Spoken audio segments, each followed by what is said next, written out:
Hello everyone, good morning সবাইকে। Good morning. গরম কি এখন 9:30 বাজে, তাই এত গরম। আর তার মধ্যে সারা রাত ঘুমাইনি। Hello everyone, good morning, welcome back to my channel. আশা করি যে যেখানে আছেন ভালো আছেন, সেফ আছেন, সুস্থ আছেন। আমিও বেশ ভালোই আছি। ডরি সিম্পল লাইফস্টাইলে সবাইকে স্বাগত। আমি কালকে সারা রাত ঘুমোতে পারিনি পিকুর জন্যে, কারণ পিকুকে নিয়েই শুয়েছিলাম আমি। একবার উঠছে, মাথাটা তুলছে, আর কিছু করতে পারছে না। আর জল খাচ্ছে, যতবারই মাথা তুলছে জল খাচ্ছে, টয়লেটও করছে না, আর কালো পটি করেই যাচ্ছে, মানে কোনো সেন্স নেই এরকম। তো এখন সকালে উঠে আমি কাজকর্ম সব সারলাম, সেই বাজারে গেলাম।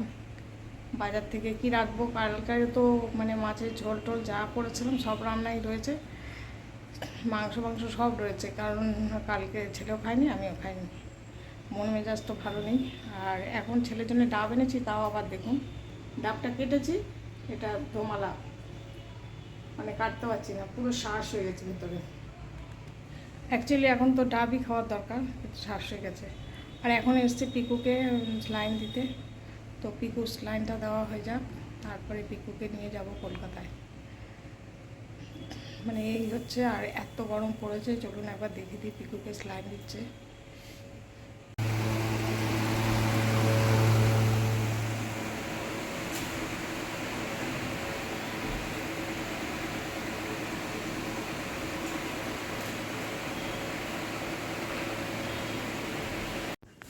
তো এই যে দেখুন আমার কি পিকুকে, এই সব অ্যান্টিবায়োটিক চলছে, অ্যান্টিবায়োটিকের সঙ্গে ভালো ছেলেটা আমার কি হলো আমি বুঝতে পারছি না।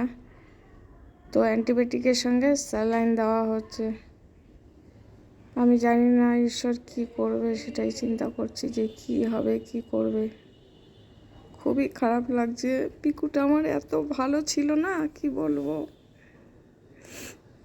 একটা মানে ক্রিস তো চলে গেল চৈত্র মাসে, বৈশাখ মাস বাদে জ্যৈষ্ঠ মাস, এই জ্যৈষ্ঠ মাসে আবার পিকু পড়ে গেল। ভালো, সোমবারেও খেলো, সোমবারে সকালবেলা বিস্কুট খায়নি, আমি ভেবেছি গরমে খায়নি, কিন্তু ও যে এরকম হয়ে গেল আমি বুঝতে পারিনি। চলুন এখন যাব কলকাতায়। তো আমি এখন কলকাতা হসপিটালে চলে এসেছি, বেলগাছিয়া হসপিটালে চলে এসেছি। তো কৃষ্ণাদি আমার সাথে আছে। তো আমি এখানে মানে এত গরম, এখানে বিভিন্ন ধরনের ওষুধ দিয়েছে। তো ওষুধ দেওয়ার পরে মানে ইঞ্জেকশান, এক্ষুনি ইমিডিয়েট ইঞ্জেকশান চালাতে হবে ওখানে, আবার নতুন করে স্যালাইন ইঞ্জেকশান সব দিতে হবে। আর ওই যে পিকু টেচারে শুয়ে আছে, কারণ পিকু তো হাঁটতে পারছে না, পিকু টেচারে শুয়ে আছে। আর আমি সব স্যালাইন ইঞ্জেকশান এই যে কিনে নিয়ে এসেছি, এখানে আবার নতুন করে দেবে বলছে, পেট থেকে ব্লিডিং হচ্ছে।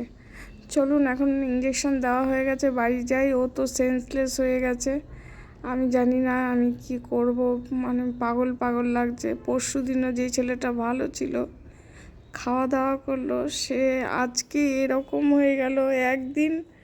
কালকেও মানে কিছু খায়নি, জ্বর ছিল, তো ডাক্তারকে কল করা হয়েছিল। আর আজকে তো এই স্যালাইনটা দিয়েই, ওই ডাক্তারের স্যালাইন দিয়ে আমরা বেলগাছিয়া নিয়ে চলে আসলাম। তো এখন বাড়ি যাই, চলুন।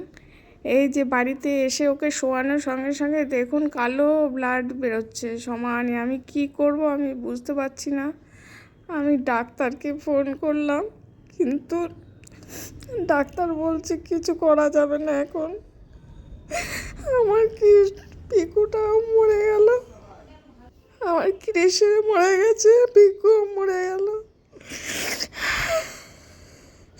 আমার ঘরটা পুরো খালি করে দিয়ে গেল, আমার ঘরটা পুরো খালি হয়ে গেল।